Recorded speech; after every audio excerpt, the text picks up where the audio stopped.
Hello everybody and welcome to DC Fine Art. Today I'm going to talk to you about some of the supplies I'm using for this soft pastel piece that I did.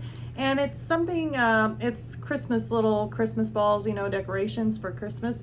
And so I kind of look back and seen like what I have done with soft pastel that maybe has, you know, I had to look back to see what I've done.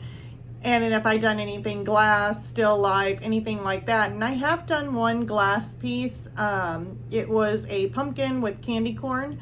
Now that one was on my Patreon lesson. And then I also did a skull, which is kind of shiny, but still I wouldn't call it like glass. So I decided to go ahead, and I did have a subscriber. I think there's a subscriber, at least I hope so. But I had a comment basically asking if I could do a soft pastel piece with color pencil, or not color pencil, my goodness, with soft pastel pencils, and if anything maybe shiny, reflective, glass. And so since I haven't created any of those pieces, I decided to go ahead and do that. I mean, I was already going to do a soft pastel piece, and I had one picked out, but it wasn't like for sure rock solid on that, doing that piece. So I decided, why not? Let's go ahead and do this since I haven't really worked with it. So while I worked on this piece, I just wanted to go through some of the supplies that I have used, and then also one thing that I've noticed too, which is coming up. So let's go ahead and just start it off with the supplies that I used. So, and you don't have to have these supplies. This is just what I use, just in case you guys were curious. So of course, you know, a kneaded eraser. I would have to say this one here, you will need a kneaded eraser. That helps out so much. I used 3 blending stumps. Now the reason why I used 3 blending stumps, which is, I have this one, let's see if you guys can see. I got this one right here, which is kind of similar to this one right here. Now they don't have anything on the other end. And I use the tiny ones, one for the red, one for the white or gray. And then I used a bigger one, and of course it has 2 ends on it, which I know this thing is focused on my face.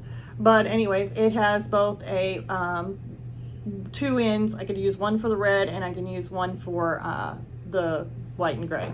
And if you notice my eyes, I've been trying to focus on where the camera is at because I keep on looking the opposite way, and I need to remember the camera's over here. So sorry about that if I'm looking in a totally different way. Okay, so I use those blending stumps, kneaded eraser, one of these little sandpaper things, so that way you can sharpen your soft pastel pencil on if you want to get more of a sharper point. Now you will not be able to get one like probably not as sharp as a pencil, you know, that's totally different. So, and then I'll be telling you guys about that earlier, or coming up here soon, about the sharpness of it.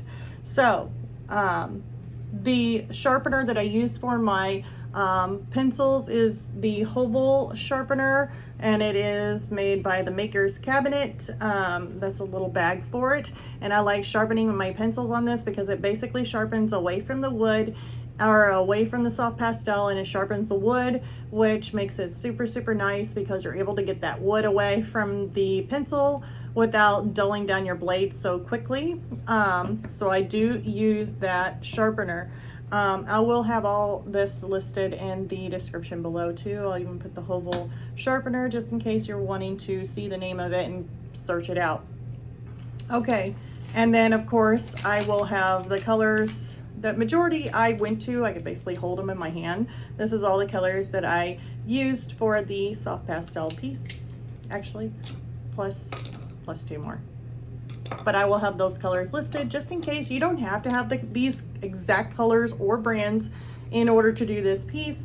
This is what I used, so that way if anybody was curious on what I exactly used for it, you guys can go look at it. It is not something that you have to have in order to create this piece.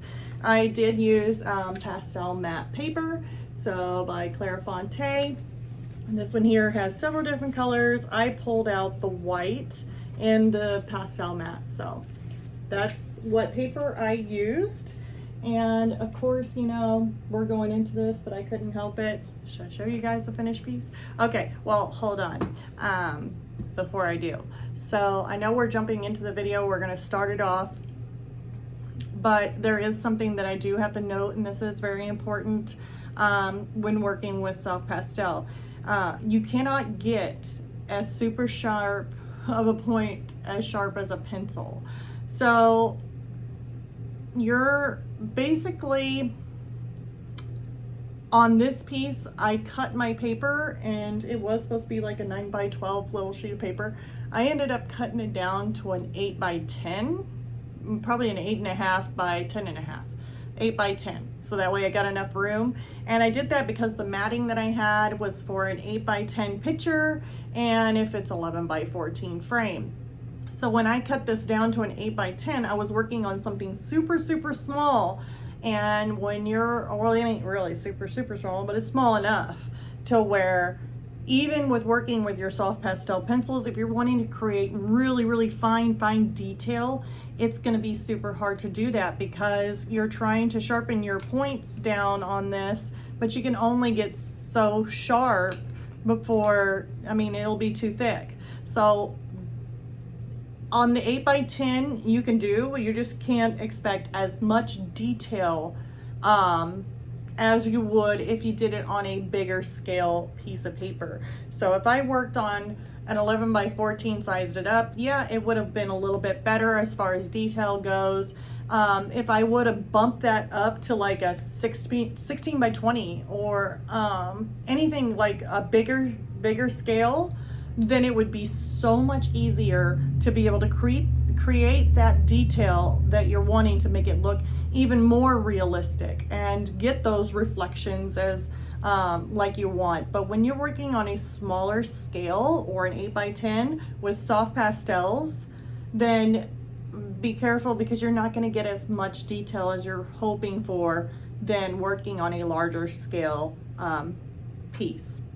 So since I really did narrow this down to an 8x10, the detail is not going to be, I mean, as good as something that was bigger, but I'll go ahead and show you this. I just had it hanging on my wall. I will end up taking this out, and I'll make sure that there's prints available for this. And yeah, I guess I'll go ahead and put the original up for sale too. It's going to be really super hard because it looks really cute. So let's go ahead. I'm going to turn this around, and I know at the end of the video I'll show the finishing with me putting the mat over it, but spoiler alert, I can't help it. So here we go. So there is what we are going to be doing. Spoiler alert. All right, so let's go ahead and hop into the video. All right, so I'm using this Kneaded eraser to erase all the little graphite, or at least not to get it like a clean white piece of paper. You're not going to get that, but I'm wanting to take off some of that shiny graphite. Now, so that way my soft pastels will stick to the paper. That's basically all I was really needing to do. Now I'm taking some of my, I always call it like a dark gray. It's a French gray dark, so I'll just call it by dark gray, light gray, mid-tone gray kind of thing. I do have it zoomed in a little bit, and it is a little bit fuzzy because of the focus. I don't know why it does that, but I think you can kind of see up close what I'm doing. I'm putting in my dark grays in some of these areas that are similar to the reference photo, or at least as close as I can get, putting in some light grays in there, just right next to those dark grays. Now, sometimes I go in with the white and I'll fill that in between. If you have really white paper, it's tiny, or there's more white, you don't really have to put in your white if you don't want to. You can let the white of the paper show through. That is going to be totally up to you on that. Now for this one here, I don't believe I put the white in, but I will be going back and putting in white in there. At least on the other ones I do use white. So here I am just kind of taking my red. Now I'm just following through, looking at the reference photo. And also if your lines are a little off or it's kind of squiggly, you know, here's the time where you make your adjustments. And whenever you're putting in this red, you can make an adjustments on the lines and make them more smoother, make them more rounded, and Yeah, so it's really easy to work with. So just because you have your pencil on there and it's a little bit, well, I don't know how to say it, a little bit wonky or something, like it's like a little off, don't worry about that. You can easily make adjustments with your soft pastels. And so I'm just looking at the colors in the reference photo, I'm getting them close and just layering them in there. Once I get done, I'm going to take my blending stump, and here I'm taking my bigger blending stump so that way it covers more of a bigger area. That's really the only reason why I'm using the bigger one, is just for the bigger areas. And I'm pushing that soft pastel into the paper so that way if I want to come back through and add another layer, I can, but it's filling in the tooth of the paper with that blending stump. If I'm not wanting to, if it's already been filled in and I'm going over it again, I will end up using more of a lighter hand instead of pushing it in and just kind of softening and blending it out. And now here I'm taking this Derwent titanium white, I believe it's what it's called. Yeah, titanium white. And it's just a little bit off-white compared to my paper, which is perfect because I needed a white that is a little, not white, but I wanted it a white that was a little off-white. And even though it says titanium white, it is a little bit off-white than the paper. So I use that in mixture with a lighter gray or even a mid-tone gray that I'm adding in here.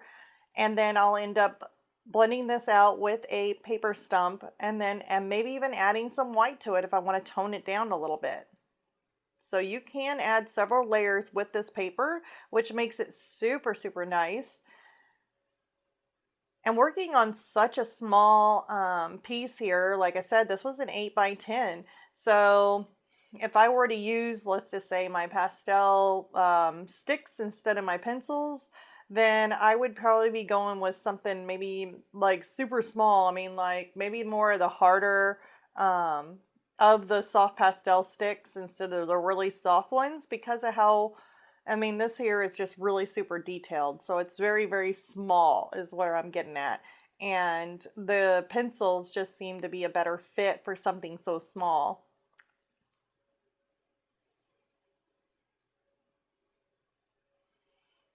So I'm putting in some red here. And it ain't just plain old red neither. While I'm going through around this outside, I'm actually using like a darker red to a lighter red to a brighter red and then back down to a darker red. I'm just doing that for the shadow and how it looks in the reference photo. So here I am using more of an off-white on the top and more of a gray tone at the bottom. If I need to, I'll put white underneath and then put the gray on top if you don't want it to be too gray, like dark gray. And I pulled out just the soft pastels that I had. So, I mean, there may be other soft pastels that could get a little bit more of a lighter gray, but the ones that I have, I didn't have too light of a gray, so I definitely had to mix it with some white in order to tone it down. Here I put in my white, and after I did that, I layered it in with, it's my soft pastel pencil by Stabilo Carbothello. It's number 311 is the number for it.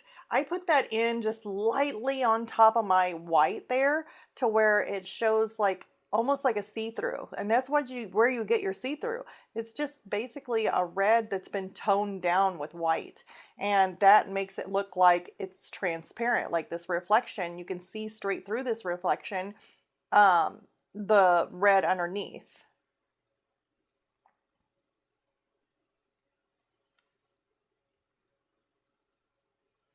So now here I am. I'm using this white here, and I used it here and there, so I will add it to the pencils that I've used on the description, but it's my Carbothello white. Now, I put that one in, and then it seemed like there wasn't enough pigment coming from that pencil that I wanted, so I moved on over to my Chinese white from my Caran D'Ache pencils, because it ends up being more of a softer type of pencil, like soft pastel pencil. And so I'm able to layer down more of the white. Like it's a lot softer, so a lot more comes off. And so I took that pencil out and used it instead of the Stabilo Carbothello. I will throw that one in there because I have used it from just by picking it up. But if you're wanting to layer down a whole lot more white, then I would suggest going after the Caran D'Ache Chinese white. It really is a softer pencil, and it's really, really white. So that one I really like to use with all my highlights. So here I'm starting out with more of the darker red, and I think it's called cranberry or raspberry, I think. Let me see here. I got the pencils in front of me. It is a raspberry. So, well, actually, that's my midtone. Sorry, you guys. It's a maroon. I use the maroon for my darker type of pencil, and then I'll go from maroon to crimson to raspberry. And then, of course, I got my brighter one. In case I needed some really super bright red, I'll move to my Stabilo Carbothello, my 310. And that's like almost like a, I would have to say more like a scarlet kind of red. It's got a little bit of an orangey tone to it, but it's super, super bright. So I usually use that layered on top of some of my, or my brighter red, like my raspberry red. Here I am. I was just using that kneaded eraser. That is so nice to have because you're able to clean up some of the messes like the dust that kind of blows off and it gets on your white paper. You can just, don't rub it in. Don't do that.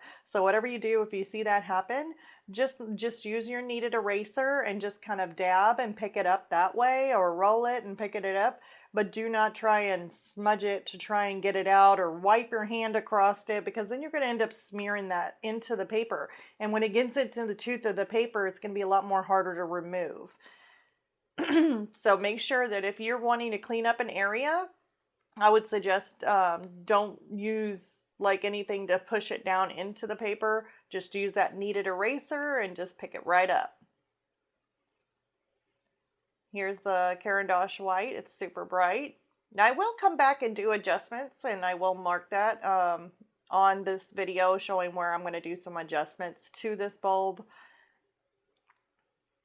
But for now, I'm using my darker red to go up and around, and then I'll be shifting it over to a mid-tone red to a brighter red on the top. There's a little bit more brighter red coming in there.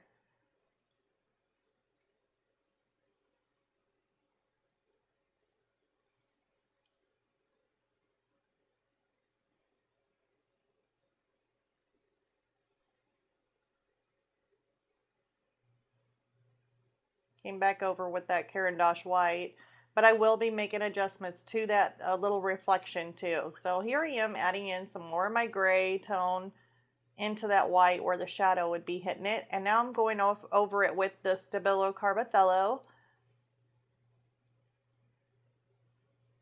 Going over some more with this gray, like a darker gray.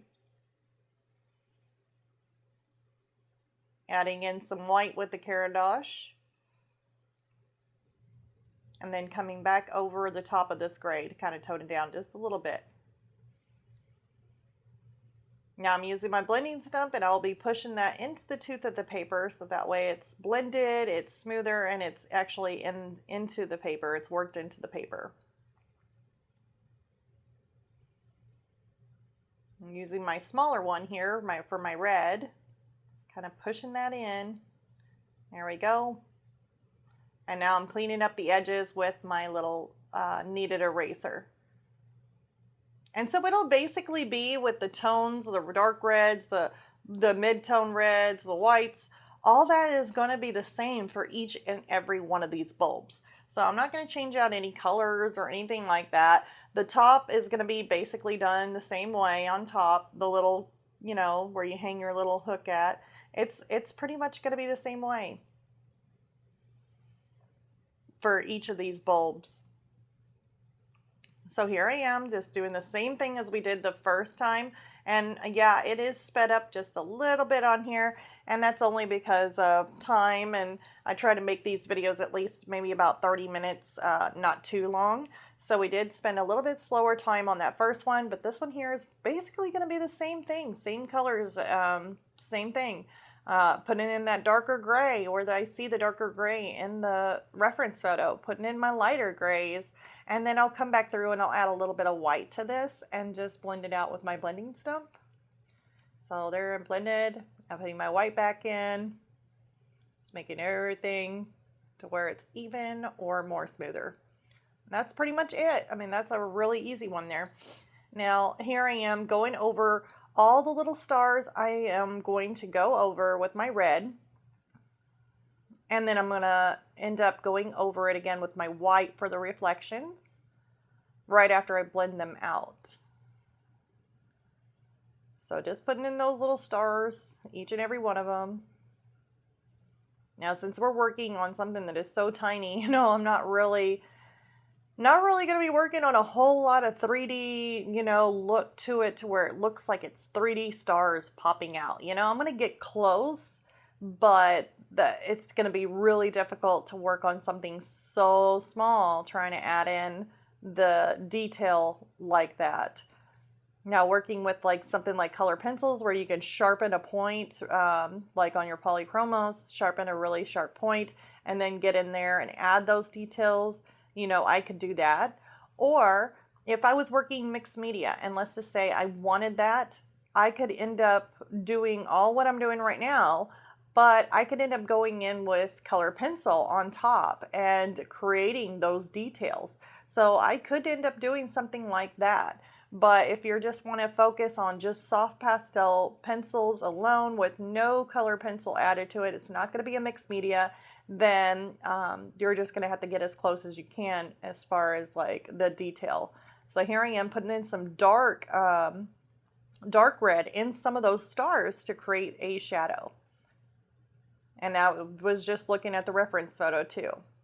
So I'm just tinting those stars up, and I'm not going in with my blending stump at all, and leaving some of the outside and around the edges still got that brighter red or mid-tone red.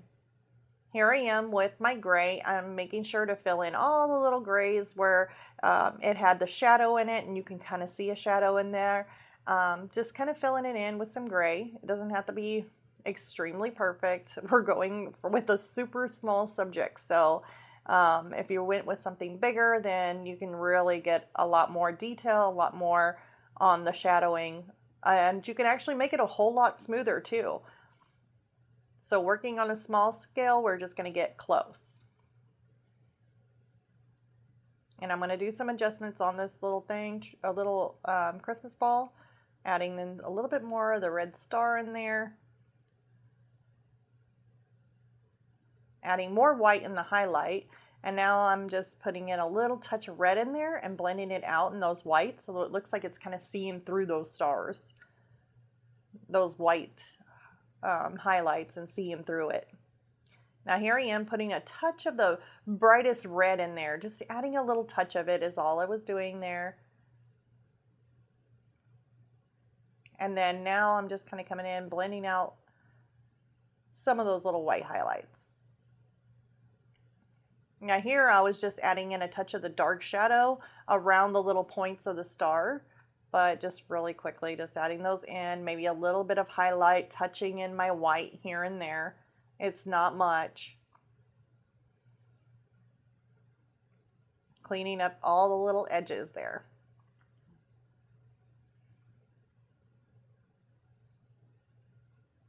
And there's our little white ball. Now here I am making some adjustments. This little highlight here was just way too bright, so I had to tone it back down by adding a little touch of red in the center, and then I added some white in here to show another reflection that I did see in the little Christmas ball. And I don't want to add in all the reflection in it, but I did see this one, so I decided to kind of add this in there, that little white highlight, and then to tone that bright highlight down.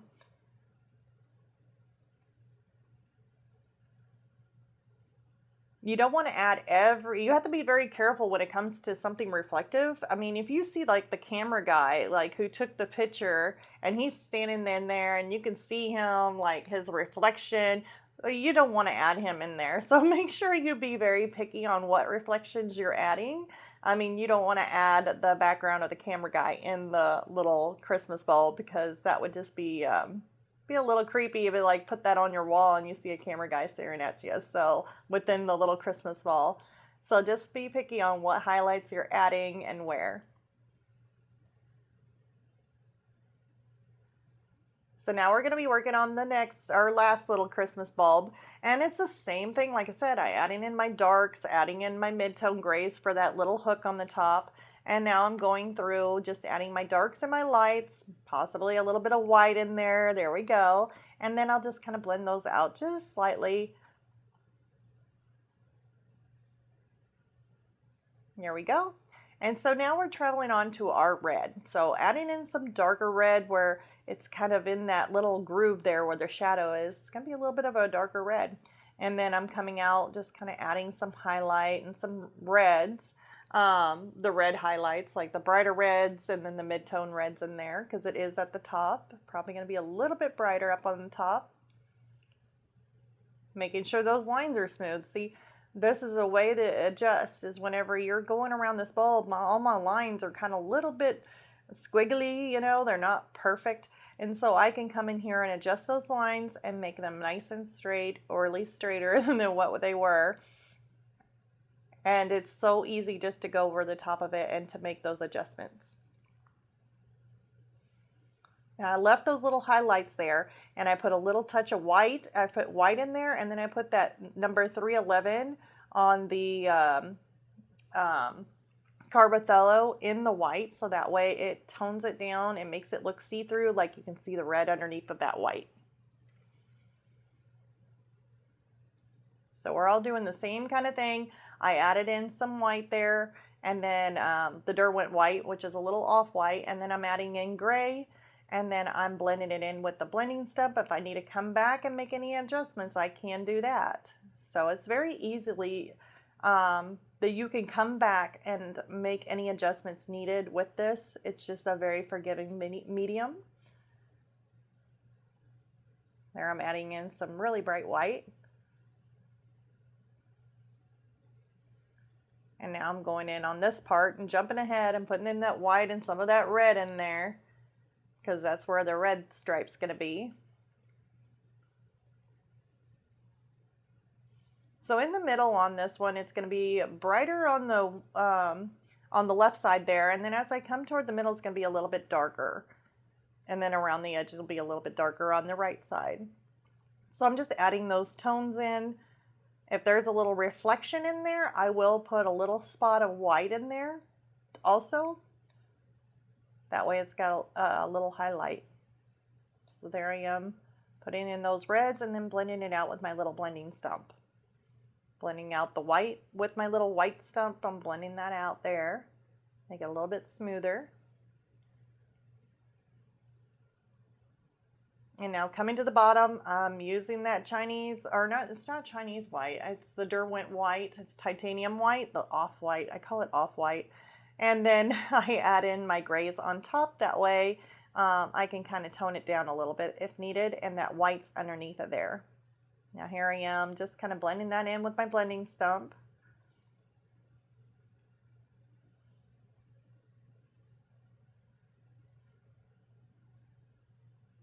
Blending out some of those little reflections.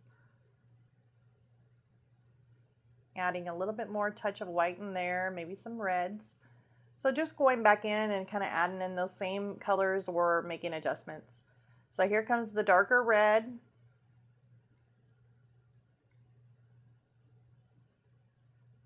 In the center.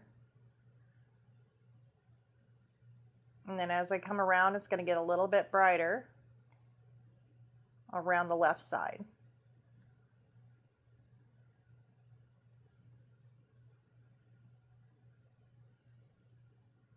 Using that little kneaded eraser, kind of cleaning it up in and around my little bulbs here. And now I'm coming back in with my white, my off-white, and then adding in some gray on top of it and blending that in. That way it's got some shadow in there. You don't want it to be straight white. because the reference photo also doesn't show it as straight white. There's some of my darker red. Made a little bit of adjustment in there.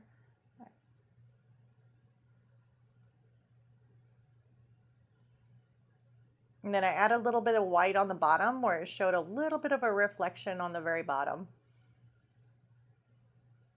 So I put a little hint of white on the very bottom of this bulb. Cleaning it on up with my kneaded eraser. And now I'm adding in a little bit more pigment to this because it kind of washed out maybe from blending, or maybe some of that white got on top of there and kind of made it blended out.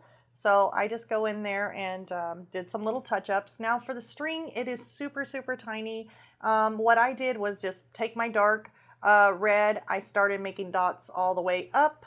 Then I take my mid-tone red and go all the way up with it. And then I take my white and go over the top also. Now, actually, that wasn't my mid-tone red, it's my bright red. Sorry about that. So I was making my dots all the way up with the dark red, and then I go back through and I added little of my brightest red all the way up, just kind of going in between it, you know, making the little highlight of a red. And then I go in on the very last and just kind of add a touch of white going all the way up in dots, just kind of going up. I don't know if they're dots or dashes. I would say more like dashes, and just made dashes going all the way up. So that was pretty much all I did for the string. Since it was so tiny, there really wasn't anything much you could do, considering it was a smaller piece. Now here I am signing this piece, and then also I wanted to let you know I will have a little bit slower version of this video over on my Patreon. So that link is listed in the description below. And remember to click the like and the subscribe if you haven't. And I'll see you all next time. Bye, you guys.